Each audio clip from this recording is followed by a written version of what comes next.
नमस्कार, जय हिंद, वंदे मातरम दोस्तों। स्वागत है आपका हमारे YouTube channel study with Jay Sam में। This is Jaiveer Singh.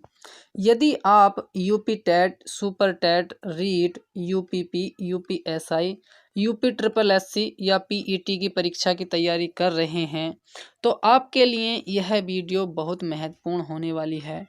इस वीडियो में हम हिंदी भाषा से संबंधित सभी प्रकार के क्वेश्चन देखेंगे। छोटे बड़े क्वेश्चन बिल्कुल शून्य से देखेंगे किस प्रकार के क्वेश्चन बनते हैं हिंदी भाषा से।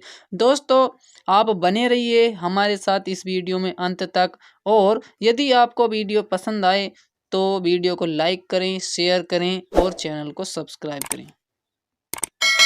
दोस्तों, सबसे पहले जान लेते हैं कि भाषा शब्द कहाँ से आया है। भाषा शब्द की उत्पत्ति संस्कृत के भाष धातु से हुई है, जिसका अर्थ होता है कहना या बोलना। जब हम किसी दूसरे व्यक्ति से जो भी भाषा का संचार करते हैं, अर्थात बोलचाल में जो शब्द उत्पन्न करते हैं, वह भाषा कहलाती है। नेक्स्ट है दोस्तों, हिंदी का विकास। हिंदी शब्द की उत्पत्ति भारत के उत्तर पश्चिम में बहने वाली सिंधु नदी से संबंधित है। ईरानी लोग सिंधु को हिंदू कहते थे और इसका क्रम पहले सिंधु, उसके बाद उसको हिंदू कहने लगे, अर्थात से को है तथा ध को दे बोलने लगे।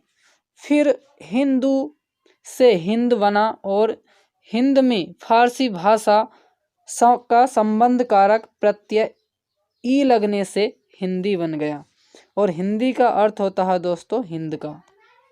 नेक्स्ट है दोस्तों, हिंदी शब्द फारसी भाषा का शब्द है। यह हिंदी का शब्द नहीं है दोस्तों, हिंदी शब्द फारसी भाषा का शब्द है।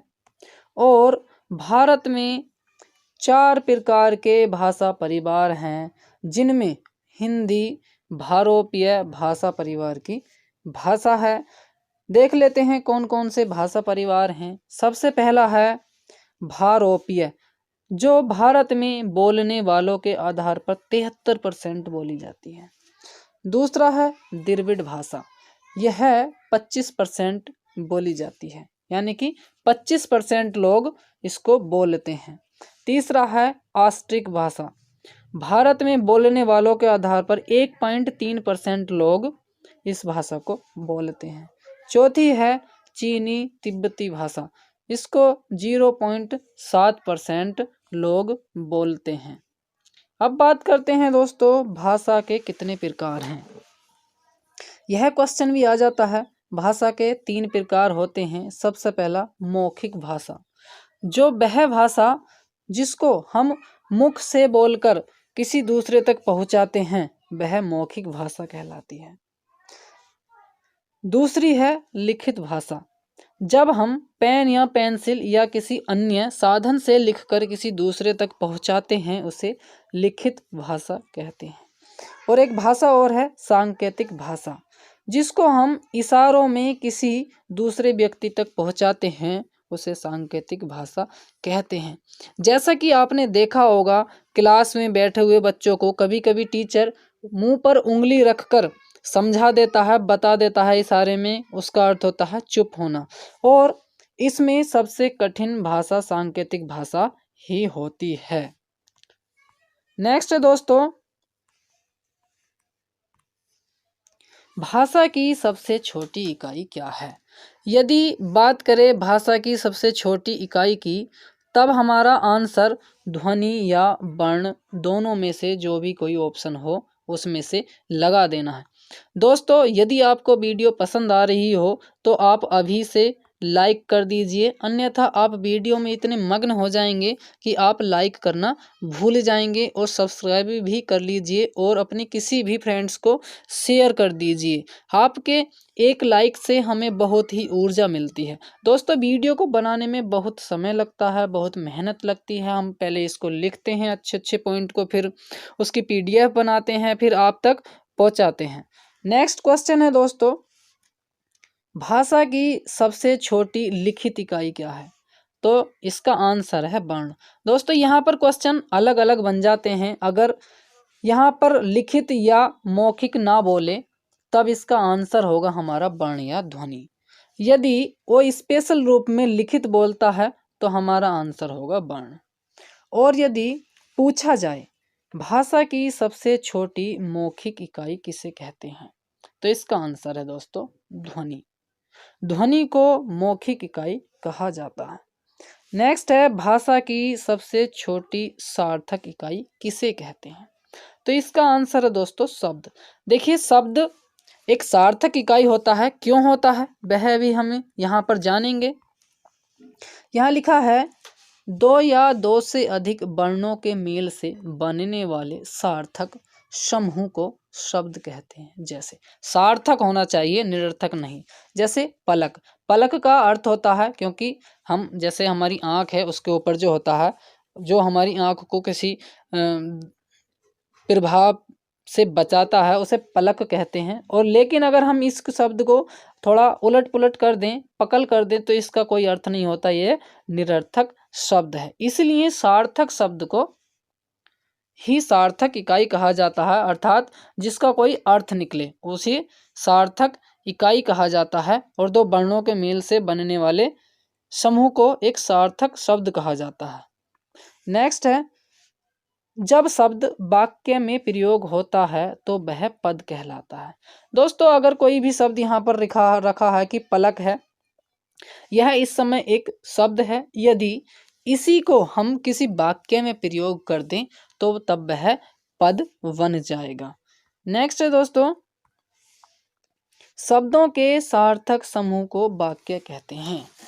देखिए शब्दों का सार्थक समूह वाक्य कैसे कहलाता है। देखिए कोई भी एक वाक्य ले लें, अगर हम उसमें 4 या 5 शब्दों का समावेश करें, अगर वो एक क्रम से रखे हुए नहीं हैं तो वह निरर्थक हैं, और उनका एक क्रम निश्चित कर दिया जाए, निर्धारित कर दिया जाए तो वह सार्थक कहलाता है, और वह सार्थक समूह वाक्य कहलाता है।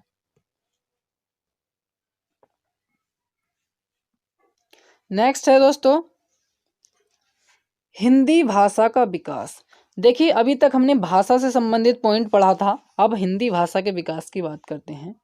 हिंदी भाषा की जननी संस्कृत है, आदि जननी संस्कृत है। और यदि जननी की बात करें तब हम ऑप्शन के ऊपर डिपेंड रहते हैं, कैसे आता है क्वेश्चन उसके बारे में भी हम बताएंगे। पहले इसका क्रम देख लेते हैं। संस्कृत सर्वप्रथम यह वैदिक काल की भाषा है, उससे पाली भाषा का निर्माण हुआ, उसके बाद प्राकृत भाषा का निर्माण हुआ, नेक्स्ट में अपभ्रंश का निर्माण हुआ, उसके बाद अपभ्रंश से अवहट्ट हुआ, और अवहट्ट से हिंदी में हम जो हिंदी पढ़ रहे हैं वह आधुनिक हिंदी कहलाती है। यहाँ पर अपभ्रंश एक शौरसैनी अपभ्रंश भी है जिससे हिंदी भाषा का निर्माण हुआ है। यदि ऑप्शन में शौरसैनी अपभ्रंश आता है तो इसको लगा देना है, और यदि अपभ्रंश के बारे में यहाँ बात ना करें किसी भी अपभ्रंश की, तब हमारा यही अपभ्रंश जो है यही इसका आंसर हो जाता है। और इसी प्रकार हम इसको बैक में चलते रहते हैं। यदि अपभ्रंश ऑप्शन में नहीं है, अगर पूछा जाए कि हिंदी का विकास किससे हुआ है या हिंदी की जननी क्या है, तो हम बैक में चले जाते हैं। जैसे प्राकृत, पाली और संस्कृत। संस्कृत ही हिंदी भाषा की आदि जननी है। नेक्स्ट है दोस्तों हिंदी भाषा की लिपि देवनागरी है। अब देवनागरी लिपि के बारे में जानेंगे, उससे पहले जान लेते हैं कि लिपि किसे कहते हैं। जिन चिन्हों के द्वारा हम किसी भाषा के वर्णों को लिखते हैं उसे लिपि कहते हैं। अर्थात हम किसी भाषा का, जैसे मान लेते हैं हिंदी भाषा का हमने यहाँ पर ए लिखा, तो इस भाषा का हमने ए इसी प्रकार क्यों लिखा, हम दूसरे तरीके से भी लिख सकते थे, लेकिन जिस रूप में यह लिखा गया है वह लिपि है। और लिपि हमारी जो होती हैं वह हर एक भाषा की अलग अलग होती है। अब देख लेते हैं देवनागरी लिपि का विकास क्रम। देवनागरी लिपि सबसे पहले ब्राह्मी लिपि थी, उसके बाद गुप्त लिपि आई, उसके बाद नागरी लिपि, उसके बाद देवनागरी लिपि। इस प्रकार इसका क्रम स्टार्ट हुआ। अब जान लेते हैं दोस्तों कि भारत की सभी लिपियां ब्राह्मी लिपि से निकली हैं। देखिए दोस्तों जैसे कि हम जानते हैं अंग्रेजी भाषा की लिपि हमारी क्या है, रोमन है। और उर्दू भाषा की लिपि हमारी फारसी है। और जैसे कि हम जानते हैं पंजाबी भाषा की लिपि हमारी गुरुमुखी है। तो इस प्रकार सभी भाषाओं की लिपि अलग अलग होती है। नेक्स्ट में पॉइंट देख लेते हैं कि भाषा श्रव्य होती है और लिपि दृश्य होती है। अब इसको भी जान लेते हैं कि भाषा श्रव्य क्यों होती है और लिपि दृश्य क्यों होती है। देखिए, हम किसी भाषा में बोलते हैं तो उसको लिखने के लिए जिन लिपि चिन्हों का प्रयोग किया जाता है वह दृश्य होती है, क्योंकि हम उसको लिखने पर देख सकते हैं कि किस प्रकार लिखा जा रहा है।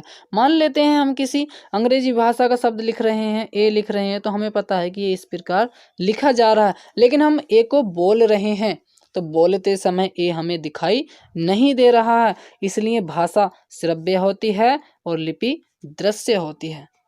दोस्तों, ये आज का पॉइंट था जो भी हमने आज बताया वह आपकी परीक्षा के लिए बहुत महत्वपूर्ण है। और यदि दोस्तों आप इसकी पीडीएफ लेना चाहते हैं, यह नोट्स हमारे हस्तलिखित हैं, तो आप हमारे यूट्यूब चैनल के डिस्क्रिप्शन बॉक्स में टेलीग्राम का लिंक मिल जाएगा, वहाँ से आप टेलीग्राम ज्वाइन कर सकते हैं और आपको यह पीडीएफ मिल जाएगी और वहाँ से आप इसको डाउनलोड कर सकते हैं। दोस्तों, यदि आपको हमारी वीडियो पसंद आती है तो वीडियो को लाइक कीजिए और हमारे चैनल को सब्सक्राइब कीजिए और अपने साथियों को वीडियो को शेयर कीजिए। धन्यवाद।